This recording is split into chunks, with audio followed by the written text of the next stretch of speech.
Brian Goldfinger, personal injury law here as well. Hello. Good morning. How are you? I'm doing great. How are you? How about, come on now. The Raptors won last night. Looked a lot better than they did against the Celtics the day prior. So it happens. Unfortunately, a little too often.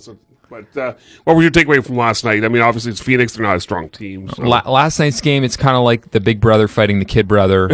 And the big brother knows he can win the whole game. And unfortunately, the big brother just let it go a bit too far. It was a bit too close. Mm-hmm. But I just felt like the Raptors were in control the whole game. And they could have really...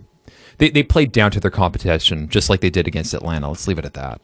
Problem is that now you're looking at they gave up sole possession of first place that loss to Boston the other night, right? So it's kind of like, do you feel like they're trying to find the urge to fight back to get in that spot again? Or? I feel like they're trying to make things gel for kind of late game situations. They still haven't found a way to win games late game. Now, last night's game, I think, was an exception.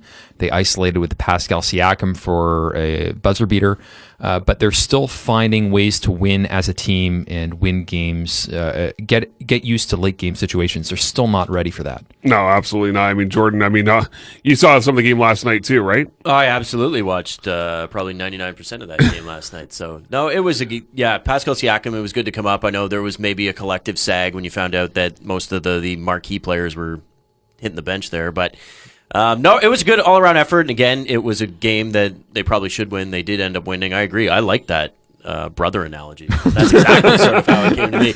Kind of like the older brother's just like, okay, and then all of a sudden maybe the younger brother slips a chokehold on there, and it's like, whoa, wait a minute, you're actually taking my air away a little bit. But no, Siakam was good. And Pascal Siakam, he's somebody who I think has been, probably above what I had sort of expected coming into the season. I really like watching him and sort of what he brings to the table. The whole league likes watching him. There's a lot of buzz for him to win the Most Improved Player of the Year. So we'll see what happens. Interestingly enough, with the Raptors, though, it's because I know they're on a bit of a homestand right now, but that's not really something that really affects them too much, whether they're playing at home or on the road, right? Like they still tend to get up for games no matter where they're playing. It goes to their depth and to their talent, and to, I think, the organizational structure of the team. I remember in the dark days of the Raptors, the second night of a back-to-back is doom. They just weren't conditioned or trained or focused. Nowadays, I think they have the best record in the NBA on second nights of the back-to-back, and they're just focused. And I also find, watching this team, they come out a lot more focused and determined on the road versus at home. That's just my gut feeling. And you need that sort of focus and determination to win on the road because the calls are going to go your way, the fans are yelling, all sorts of factors. The one thing I was going to ask you, just because this is something that has come up quite a bit in the last couple of weeks, because there's been particular instances, both you and I went to the same Raptors-Indiana Pacers game where they had announced that Kawhi Leonard wasn't going to play, even though he played the night before in Milwaukee. Are you okay with him still not playing back-to-backs? Does that enter your psyche at all at this point? No, because in the playoffs, there's no back-to-backs. Yeah. So it's really irrelevant. And then also, the proof's in the pudding. They've been winning these back-to-back games consistently. The only concern that I have is the team not gelling with Kawhi in the lineup. Mm-hmm. I still find that we have two different Raptor teams. You have the team with Kawhi and the team without Kawhi. And I think that the team without Kawhi, they know how to play together. I still think that they're trying to learn how to use this new guy. It's like a new toy you get. And like, how do I use this new toy to optimize, its full capacity? I still feel like the coaching staff and the players around Kawhi haven't learned how to fully integrate him into the lineup. But then that goes back to why, and we were made fully aware of the kind of character this guy was, obviously, with his time in Texas. But, at some point, if you're Kawhi and you're a professional athlete, like go, okay, obviously I need to be with this team a little bit more and give up this whole not playing back-to-backs thing. Well, there seems to be maybe a little bit of a personal disconnect, and that's just Kawhi Leonard sort of in his character, kind of as you pointed out. The one thing that I did notice the other night in Boston, and I think Kyle Lowry even addressed this in the post-game comments, where he was saying there comes a time, particularly sort of late in the fourth quarter, where there's a lot of standing and watching Kawhi.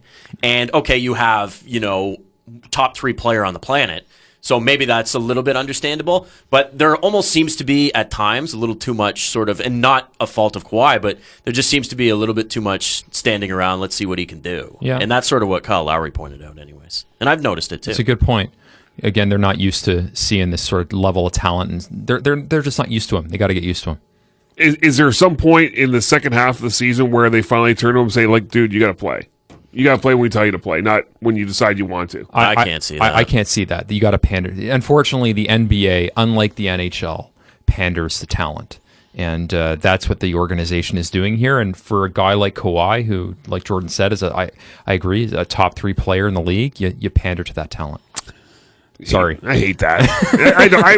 I'm not a fan of that at all. Like, I mean, LeBron did it for years and years. Now, I think he's been much better like the last couple of years because I think he was tired of getting some criticism. I also think that he feels maybe, and this is sort of me playing psyche, that he could have won a few more MVP awards had he not, because there was a period there later in Miami and then in Cleveland where he would sit probably 10 to 12 games a year, and that usually came back at the end of the year where he's being compared with players like James Harden or whoever was in the MVP conversation, saying that, wow, LeBron sat out 10 to 12 times. So, but he doesn't do that anymore. Now he, of course, he's been injured this year, so it's a little bit of a different story, but he kind of got off the train of not playing in as many games.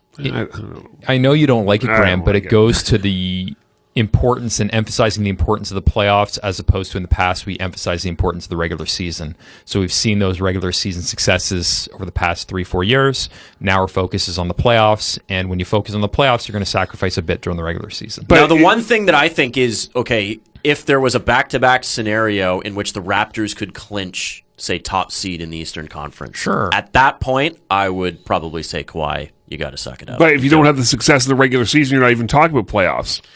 Well, you want the seeding for sure, right? Like, you want to be able to play all of your games at home. Like, that's for sure. So, I don't know. Graham, Jordan, and Brian Goldfinger would have beat the Phoenix Suns last night. Hot take. There you go.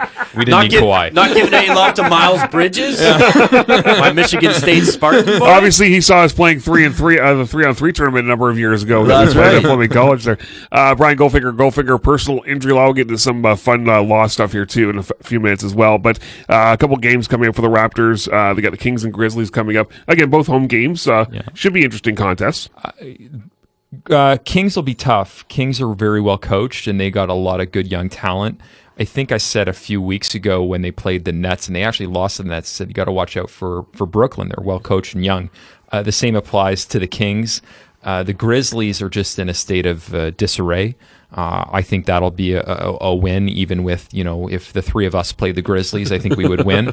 But the Kings, I think we would need, maybe a sprinkle of Kawhi or maybe a sprinkle of Kyle for our 3-on-3 team. So in my youth, the Sacramento Kings were a very relevant franchise. It's been a long time. The fact I'm looking at their record at 23-22, and they're over 500 at this point, I think is pretty cool. But yeah, when I was sort of in that 10, 11, 12, Weber and Divac and Bibby, and they kind of got gambled out of a championship potentially with the whole Tim Donaghy situation, right? Game 6, Lakers 0-2. So I'm happy to see Sacramento kind of, because it was a fun place to play too. What was it, Arco Arena, where they had the cowbells, and there was a good sort of Sacramento-LA rivalry that I've missed the last number of years. So I'm good to see them. By the way, can we just get away from these weird gamers that everybody seems to be wearing lately? I know that the Raptors wearing the North ones. Did I see the Golden State Warriors wearing one that says the town on it or something? Oh, yeah. The city, the town, yeah. That's normal. Do you like the North Toronto jerseys? Like these ones, the red and white? I don't like the red and white with a chevron. Yeah.